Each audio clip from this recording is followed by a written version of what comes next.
In this video, I want to walk you through a real live client case of mine. See, a couple who came to my office wanting to retire early at age 60 with $2.1 million saved. They wanted to spend $12,000 a month. They're empty nesters and had become accustomed to spending a nice lifestyle, and they wanted to keep that. Now, through working with clients at this exact crossroads over the past decade, I've discovered that this answer, whether or not they can retire, is almost never as simple as yes or no. It's usually more of what we call it depends. You see, a number of factors it depends on. Depends on, well, how the market performs after you retire. We call that sequence of return risk. It depends on how tax efficient your withdrawal strategy is and what order you're pulling from. It depends on avoiding expensive healthcare mistakes before Medicare kicks in at 65. It also depends on having that flexibility in your spending, not if, but when the market drops. You see, all of these are the exact reasons why I want to make this video, to walk you through this client situation, which could be exactly where you find yourself at those crossroads. Age 60, planning on an early retirement, wanting to maintain your same standard of living, over $10,000 a month, and understanding, is this sustainable? What risks do we need to be aware of? So without further ado, let me introduce you to Frank and Janet Miller. See, Frank's 60, 32 years as a pharmaceutical sales rep. He's burnt out. He's ready to be done. Tons of travel. And now he's thinking, this is it. I'm hanging it up.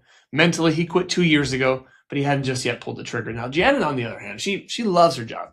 She's a middle school teacher, and she could go on forever, but in tandem with her retirement, she's decided next year will be her last. See, Frank's out the door. Janet's got another year and a half, give or take. Now, together, Frank and Janet have about $2.1 million saved across 3 accounts. And they've done a great job providing what I like to call flexibility of understanding where that first dollar comes from. See, they have $1.5 million spread out between pre-tax assets in their traditional IRA and 401k, where each dollar that comes out is going to be ordinary income. They have another $350,000 in taxable brokerage account, which is capital gains. And lastly, another $250,000 in a Roth IRA, which, as we all know, is our favorite. It's tax-free. Now, together, they want to spend about $12,000 a month. Frank and Janet, they're smart. They ran the retirement numbers. They've been working towards this goal as empty nesters. They got the green check mark.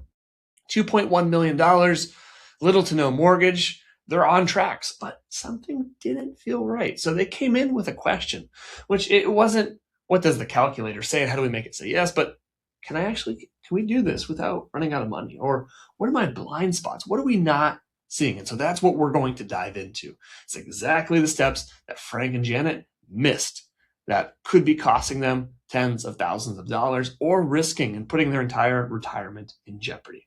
$2.1 million at 60. Mathematically, yes, they could absolutely afford to retire, spend 12 grand a month, but it's about a 6.5% withdrawal rate, and it's going to lower to 4.5% once Social Security kicks in. It's aggressive, but it's not impossible. But what the calculator didn't tell Frank is, number one, how should you adjust if you run into a string of bad market returns early in retirement when your expenses are at their very highest because you're busy enjoying retirement, as you should, and also having to pay for health insurance before you hit 65. So how do we have that adjustment? We'll cover that later in the video. Number two, how do you not get crushed in taxes and understand where you need to take your first dollar out? You see, the goal is for you to save your hard-earned money and not overspend or overpay in taxes, because according to the calculators, it just says, hey, take it wherever. And a lot of people, they just take it from the biggest account first, like their 401k. But doing that means every single dollar gets taxed at ordinary income. It's the same as your paycheck. And we're trying to avoid that, especially since they have a taxable brokerage account and a Roth IRA. Because without that, let's say he's taking $150,000 out of his IRA for withdrawals to cover taxes and his distributions, plus Janet's part-time income, that's bumping them to the very top of the 22%, almost 24% tax bracket. And at the same time, when they're trying to qualify for ACA subsidies, right? Health insurance before Medicare, well, those subsidies are income sensitive, meaning the more you pull out of your IRA, the higher your adjusted gross income. The more your adjusted gross income, those subsidies, they disappear. So we're playing a different game here. We have to understand how we qualify for that lower subsidized health insurance and where to take our first dollar from. So you're not just paying more in taxes, you're paying more in health insurance at the exact same time. That's a double hit. And so, yes, the calculator may say, hey, you're good to go. But the tax code and your distribution rate have a very different answer. Now, if you feel like you're in a similar situation to Frank and Janet, where you have a number in mind, but you're not sure how that actually works, you don't have a plan yet, what I want you to do is click on the link below to share your details, and I will send you a personalized Loom video showing you how this applies to your exact situation.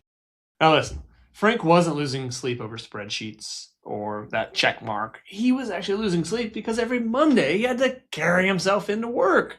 And it felt heavier and heavier because he didn't have a plan. So he didn't know. He'd watch colleagues come and go and retire and wonder, what are they doing different? Are they just guessing and winging it and hoping it works out? That's not him. That's not how him and Janet operate. You see, at $2.1 million, that should absolutely have felt like freedom to the two of them. But instead, it was a big, fat question mark. It robbed Frank of being able to enjoy the present moment because he did not trust the future. He was scared, he was anxious, he was skeptical, and we get it. Right? Janet, on the other hand, she's fine. She could have kept working as long as she wanted to, but Frank wants out of his job. And so the real cost is not having a plan. It's not just financial, it's the years you give to a job that you've already mentally left. And we want to help solve that for you. See, before we run a single projection for Frank and Janet, we needed to know 6 things to get answered. They're not housekeeping questions. They're answers that change everything about how the actual plan gets built. So let's dive into them before we show you the final work for Frank and Janet, what we were able to do. So the first one we needed to know is, what does that $12,000 a month actually need to cover? Because we want to figure out how much of it is fixed versus flexible. Because knowing these two numbers, right, your big number and what you could trim down to, is going to help when a downturn, I say when, not if, a downturn happens in the market, and when you need to cut spending temporarily to give your retirement a fighting chance at lasting 30 years. Because remember, if we go on spending $150,000, $180,000 where markets are down 20%, we run the risk of running out of money much too soon. Now, question number 2, how do we have a plan to cover healthcare from 60 to 65 without blowing up our taxes, right? Because for Medicare, we qualify for ACA, it's Affordable Care Act, and that's based on, as I mentioned earlier, our income and qualifying for those subsidies. Depending on how we structure Frank and Janet's distributions, where that money comes out from, is it the Roth, is it the taxable brokerage account and capital gains, or is it the IRA? That's going to significantly impact whether or not they qualify for lower, more affordable health insurance. And that's a decision we're going to have to make together. And that is one of the single highest leverage decisions in early retirement you can make before 65 and Medicare kicking in. Now, speaking of that, question number 3 is, we need to figure out the right order, the right mix of where we're going to take our distributions. We call this sequencing, taking money from the Roth IRA first or the brokerage account. And this helps us determine our tax bill, our health insurance subsidy eligibility, and how fast that IRA balance is going to grow, because that also could push into a much bigger required minimum distribution problem, which we'll discuss later if we're not addressing it. Now, number 4, we need to understand when they decide to claim Social Security. Because Frank's a couple years older. Frank had made considerably more than Janet. And so one of the things we want to decide on is, do we need to take Social Security early at 67, or should we push for Frank all the way till 70? Because this is going to guarantee a survivor benefit for Janet if he passes first. Next, we have, what do required minimum distributions look like starting at age 75 for Frank and Janet? You see, if they start spending money today intentionally at different tax brackets, it's going to help lower their future required minimum distribution. That's money you have to take out by the time they get to 75. But if we over-optimize and push all of our distributions into capital gains and Roth IRAs, well, we're not going to touch the IRA, and it's going to grow and grow and grow for the next 15 years. And that could be a considerable amount of income we're going to have to take then, which is going to push up our taxes.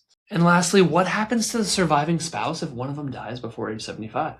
So you go from marrying, filing jointly, and single, and the income works, and all of a sudden now the brackets get chopped in half, and you're in a much higher tax bracket. And that's something, especially when it comes to Social Security, required minimum distributions, you end up paying significantly more tax than one expects. And so a plan may work for two, but doesn't automatically work for one person. These are the risks we're going to have to consider for Frank and Janet. Now, again, $2.1 million sounds like a lot, but Frank and Janet didn't have $2.1 million. They have $2.1 million, whatever the IRS takes out along the way from their IRA, from their brokerage account, from taxes. So the first thing we had to model was the after-tax value of each account. And we had to build that withdrawal sequence, those funds of how are we going to get this money out in the most efficient way possible with taxes to minimize that lifetime tax bill. You see, so in those early years, call it 60 to 65, before Social Security, before required minimum distribution, this is actually Frank and Janet's lowest income window.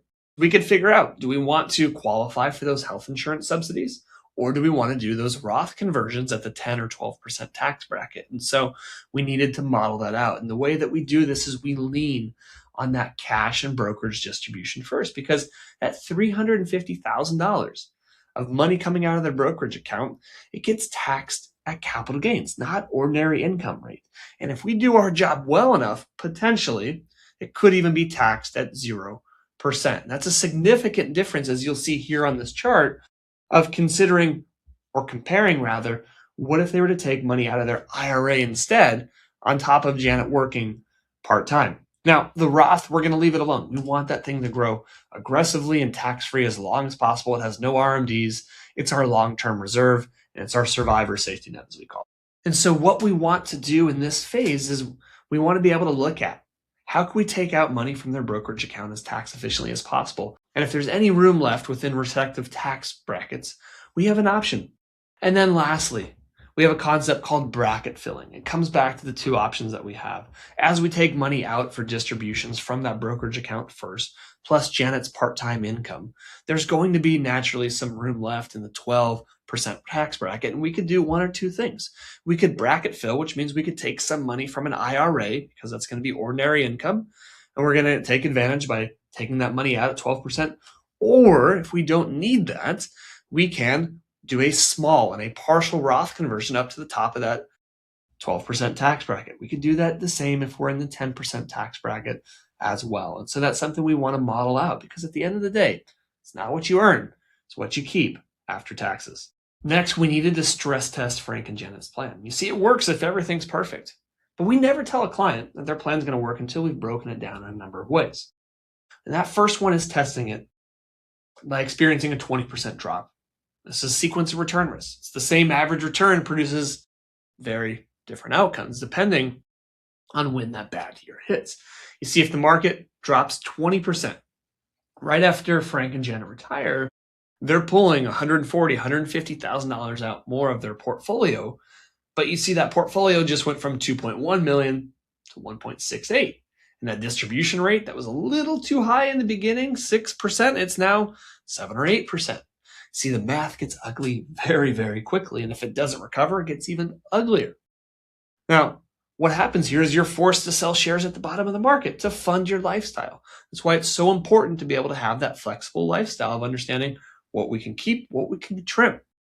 Because when we sell at the bottom, we're robbing our portfolio of future adjustments. So we run it to show Frank and Janet exactly what their scenario would look like. Does the portfolio survive? When does it recover? What adjustments, if any, do we need to make? And a couple things that we found for Frank and Janet was they didn't need to be spending $1,500 a month, $18,000 a year on health insurance. You see, if we structured their distributions correctly, they could potentially qualify for health insurance, ACA subsidies that would push their insurance to somewhere around $200 to $400 a month. That's a $10,000 savings. Secondly, they can go on a smaller trip. They didn't like that one, which I understand. So it's all about having levers, having adjustments, because the goal is to not only retire, but as I say, if you've been watching my videos, stay retired. So again, it's about having options. And so what we saw for Frank and Janet, we could save some money on not only their health insurance, but where we took their money out from could also save them on taxes, which meant more money back in their portfolio. And so what we saw with Frank and Janet was they could spend $10,000, $11,000 a month easily from their portfolio, but they needed to make adjustment if that portfolio crossed the waterline of about $1.7 million. And that's where it goes back to having a plan. Here's what we could spend today. And if or when markets adjust, this is what we need to temporarily adjust our spending down to so that we could have a plan. And for Frank and Janet, we needed to go through what expenses were necessary, which ones were nice to have, understanding that flexibility was the key to a long-term retirement, and they were willing to make those trade-offs. It's the same way to say, hey, if the market continues to do well, we can afford to pay ourselves more. So we had to be flexible with those expenses. And then lastly, we had to figure out a plan for Roth conversions and RMDs.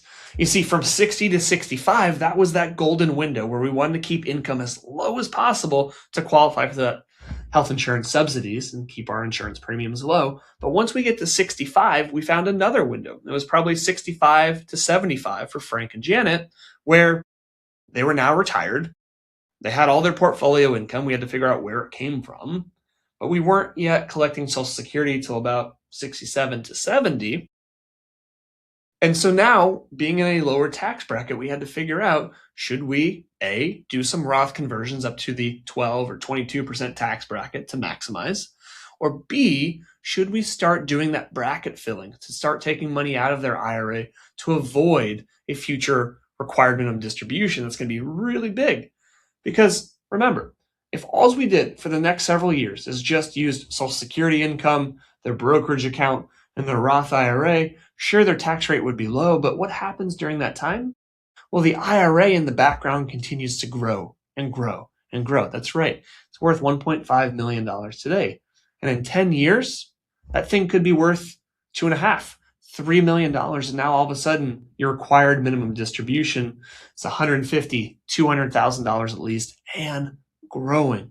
And so part of our job is that tightrope walk between Roth conversions, which also accomplish a smaller RMD down the road, or that bracket filling of being able to take out money strategically at that 10, 12, 22% bracket today versus what could be a much higher bracket later on in retirement, either through higher tax rates or just your income's significantly higher because we have that Social Security and the money we're forced to take out through RMDs.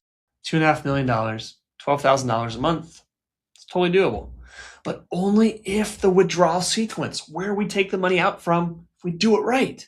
See, only if the Roth conversion window is used, only if we get our RMDs right, only if healthcare is structured to preserve those ACA subsidies in that early years, in those windows. And lastly, only if Social Security, if that timing is properly coordinated. See, we started with it depends, and now we're ending with if only. See how many moving pieces there are. And so, yes, on paper, the calculator gives Frank and Janet that big check marks, that green check mark, because it looks at the balance, it looks at its spending number, it says you can or you can't do this. In their case, it says you can't. It doesn't give you confidence. It doesn't give you the tax code, what bracket you're going to be in, how to optimize. It didn't look at what happens in the event that Frank passes away early. What happens to their tax bracket? It didn't look at age 75 and required minimum distribution if nothing changes, or where to take their first dollar from. And that's the difference between an online calculator and an actual financial plan. So if you're sitting on a number like Frank and Janet's and you're wondering, while you're still working, can I actually retire? The link below will take you to a short form. Fill it out and I will send you a personalized Loom video walking you through how to think about all these things at your balance, not generic, but things that are specific to you. Hope you found this video to be helpful. I'll see you in the next one.